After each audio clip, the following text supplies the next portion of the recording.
Hello viewers, আসসালামু আলাইকুম। This is Atiq Rahman Shrabon, advocate, Dhaka জাজ court, legal practitioner, Bangladesh supreme court. নতুন একটি আইনি টপিক আজকে আপনাদের সাথে শেয়ার করব। আজকের আইনি টপিক হচ্ছে ভূমি সংক্রান্ত ফৌজদারি আইন। যারা ভূমি সংক্রান্ত আইন নিয়ে ঘাটাঘাটি করেন তারা অবশ্যই জেনে থাকবেন ভূমি সংক্রান্ত ফৌজদারি আইন খুব একটা নেই বললেই চলে। ইতোপূর্বে ফৌজদারি কার্যবিধির ১৪৫ ধারা অনুযায়ী যে মামলাটি করা হয়ে থাকে নির্বাহী ম্যাজিস্ট্রেট কোর্টে, শুধুমাত্র এই একটা সুনির্দিষ্ট ধারাই কিন্তু বলতে গেলে ভূমি সংক্রান্ত একটা সুস্পষ্ট আইনের ধারা, তাছাড়া অর্থাৎ ফৌজদারি আইনের ধারা। তাছাড়া ইতিপূর্বে তেমন কোনো আইন ছিল না। তবে ২০২৩ সালে নতুন একটি ভূমি সংক্রান্ত আইন প্রণয়ন করা হয়েছে, যে আইনটার নাম হচ্ছে ভূমি অপরাধ প্রতিরোধ ও প্রতিকার আইন ২০২৩। এই আইন অনুযায়ী যদি কোনো ব্যক্তি ভূমি সংক্রান্ত অপরাধের শিকার হন, তাহলে এই আইন অনুযায়ী সেই ব্যক্তি আইনানুগ পদক্ষেপ গ্রহণ করতে পারে। আপনাদেরকে একটা বিষয় প্রথমে বলি, ফৌজদারি আইন যখন আসবে তখন আপনাকে এটা বুঝে নিতে হবে এটা সাজা শাস্তির বিষয়। অর্থাৎ ভূমি সংক্রান্ত কোনো অপরাধের শিকার যদি কোনো ব্যক্তি হয়, সেই ব্যক্তি যদি এই আইনি মামলা করলে এটার সাজার একটা বিধান রয়েছে। অপরাধ যদি প্রমাণিত হয় তাহলে সেই ব্যক্তির উপরে, অর্থাৎ যার বিরুদ্ধে মামলা করা হলো, সে কিন্তু আইনের আওতায় আসবে এবং তার মামলাটা প্রমাণ করা গেলে সেখানে কিন্তু সাজার যে বিধান রয়েছে সেটা কিন্তু তার উপরে অর্পিত হবে।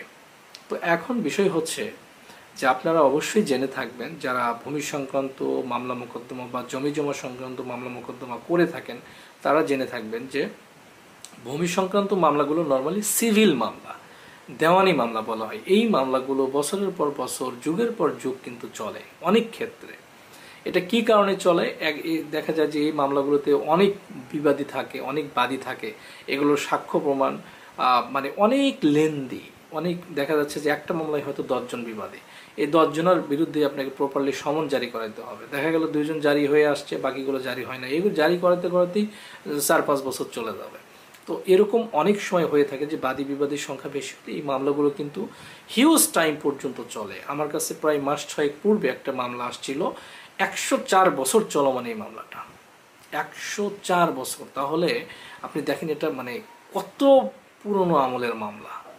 তো বিষয়টা হচ্ছে এগুলো তো আমরা নর্মালি দেখা যায় যে এগুলো ঘাটতে ঘাটতে এখন এমন হয়েছে যে এত লম্বা সময় ধরে একটা মামলা চলমান, তাহলে কতগুলো কি বলবো যে পুরুষ, অর্থাৎ দাদা গেছে, বাবা গেছে, ছেলে যাবে, তার ছেলে যাবে, নাতিপুতি যাবে, কি একটা অবস্থা। তো সিভিল মামলাগুলো নর্মালি যেটা হয় যে অনেকটা লেন্দি হয়, সময় সাপেক্ষ হয়ে থাকে। এখানে দেখা যায় যে সাজা শাস্তির কোনো বিধান নেই। আপনি যদি মামলা প্রমাণ করতে পারেন আপনার পক্ষে জাজমেন্ট আসবে, আর যদি সেটা না পারেন আপনার পক্ষে আসবে না। তবে এখানে সাজা শাস্তির বিধান নেই বললেই চলে। এখন বিষয় হচ্ছে যে ফৌজদারি মামলাগুলো হয় সাজা শাস্তির বিধান। এগুলো দেখা যাচ্ছে যে আপনার বিরুদ্ধে যে অপরাধ প্রমাণ যদি করা সেটা সম্ভব হয়, তাহলে অবশ্যই আপনাকে সাজা শাস্তির আওতায় আসতে হবে। তো এখন ভূমি সংক্রান্ত এতদিন পর্যন্ত সাজা শাস্তিমূলক কোনো আইন কিন্তু আমাদের এই বাংলাদেশে ছিল না। কিন্তু 23 সালে যে আইনটা প্রণয়ন করা হয়েছে, এখানে যদি কেউ আপনার সম্পত্তি জোর করে দখলে রাখেন, কেউ যদি আপনার সম্পত্তি জোর করে দখল করার চেষ্টা করেন, কেউ যদি দেখা যাচ্ছে দীর্ঘদিন যাবৎ দখল করে আসছেন, আপনি চেষ্টা করছেন অথবা দেওয়ানি মামলাও করেছেন, দখল পুনরুদ্ধারের কিন্তু কোনো কাজ হয়নি, মামলা চলমান, যুগের পর যুগ চলেই যাচ্ছে।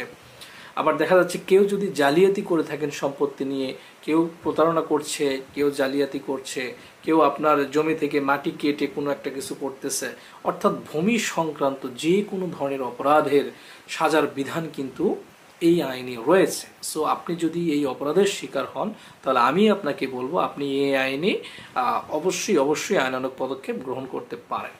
এই আইনে আপনার 180 দিনের মধ্যে বিচার কার্য সমাপ্তির কথা বলা হয়েছে, অর্থাৎ 6 মাসের মধ্যে এই আইনের মামলার বিচার কমপ্লিট করতে হবে। তো যদিও এটা 6 মাস বলা হয়েছে, বাট এটা নর্মালি 6 মাসে হবে না, কারণ এই আইনে 2023 সালে এই আইনটি প্রণয়ন হওয়ার পরে আমি এখন পর্যন্ত 2টা মামলা করেছি। তবে দেখা যায় যে নর্মালি এই আইনে মামলা করতে গেলে আগে ইনভেস্টিগেশন দেয়, তদন্ত দেয়। এই তদন্তেই মোটামুটি 4-5 মাস বা 6 মাস অনেক সময় লেগে যায়। তো সেই ক্ষেত্রে আইনি যে টাইমটা বেঁধে দেওয়া রয়েছে সেই টাইমের মধ্যে কিন্তু এই মামলাটা নিষ্পত্তি হবে না। তবে হ্যাঁ, এটা অবশ্যই বলাই বাহুল্য, হয়তো বা সর্বোচ্চ 1 বছর, 1.5 বছর, 2 বছর, সর্বোচ্চ 2 বছর ধরেন, 2 বছরের মধ্যে এই ধরনের মামলাগুলো নিষ্পত্তি হওয়ার সমূহ সম্ভাবনা রয়েছে। এবং আপনি যদি আপনার অপরাধ প্রমাণ করতে পারেন তাহলে কিন্তু জমি অর্থাৎ ভূমি আপনি আপনার দখলে পেতে পারেন। যে ব্যক্তি অবৈধ দখল করেছে সে ব্যক্তি সাজা শাস্তির আওতায় আসতে পারে বা আইনগতভাবে তাকে সাজা পেতে হবে, এটা বাধ্যতামূলক। তো এখন বিষয় হচ্ছে যে ভূমি সংক্রান্ত এই আইনটা কিন্তু খুবই কার্যকরী। আমার মনে হয় যে আপনারা যারা অনেক সময় দেখা গিয়েছে অনেকেই শুধুমাত্র একটা ভয় যে না এই মামলা করব, আবার সিভিল মামলা করতে গেলে অনেক সময় অ্যাডভোকেট কোর্ট ফি দিতে হয়, সেখানে অনেক টাকা পয়সার বিষয় থাকে। আবার আপনি আপনার ভূমির যে প্রপার্টি ভ্যালু সেখানে 2% কোর্ট ফি দিতে হয় গভর্নমেন্টকে, তো সেখানে অনেক টাকা পয়সা লাগে। কিন্তু আপনি যখন ক্রিমিনাল মামলাটা করবেন, এই মামলাতে আপনি চাইলে অল্প খরচে কিন্তু সুন্দর একটা রিমেডি আপনি পেতে পারেন। সো আমি বলবো যে যদি আপনার এরকম মনে হয় যে আপনি অপরাধের শিকার হয়েছেন, ভূমি সংক্রান্ত অপরাধের শিকার হয়েছেন, তাহলে অভিজ্ঞ একজন ক্রিমিনাল লয়ারের সাথে আপনি অবশ্যই যোগাযোগ করবেন। এবং এই আইনের মাধ্যমে যদি আপনি মামলাটা করেন তাহলে খুব সহজে রিমেডি পাবেন বলে আমি বিশ্বাস করি। এবং এখানে বেশ কিছু সাজার বিধান রয়েছে। সো অর্থদণ্ডের বিধান রয়েছে, কারাদণ্ডের বিধান রয়েছে। এখন আপনি যখন দেখা যাচ্ছে সিভিল মামলা করবেন, সিভিল মামলা করলে 10 বছর সময় চলে যাচ্ছে, এখানে পানিশমেন্টের কোনো বিধান নেই, তখন দেখা যায় ওই বিবাদী পক্ষ যারা থাকে জোরপূর্বক ওইভাবেই লেগে থাকে। কিন্তু যখন আপনি ক্রিমিনাল মামলা করবেন, এখানে যেহেতু পুলিশি বিষয় রয়েছে, ওয়ারেন্ট ইস্যুর বিষয় রয়েছে, কারাদণ্ডের বিষয় রয়েছে, পানিশমেন্টের আওতায় আসার বিষয় রয়েছে, তখন দেখবেন যে ওই ব্যক্তি সত্যিকার অর্থেই যদি অপরাধী হয়ে থাকে, আপনার জালিয়াতিপূর্বক আপনার ভূমিটা নিয়ে থাকে, অথবা প্রতারণাপূর্বক, অথবা জোরপূর্বক, অথবা অবৈধভাবে, তাহলে কিন্তু আপনি দেখবেন যে সে আপনার সাথে আপোষ মীমাংসায় আসবে। আর আপোষ মীমাংসায় না আসলেও কোনো সমস্যা নেই, আপনি যদি অপরাধ প্রমাণ করতে পারেন তাহলে অবশ্যই ভূমিটাকে আপনি আপনার দখলে নিতে পারবেন আইনের মাধ্যমে।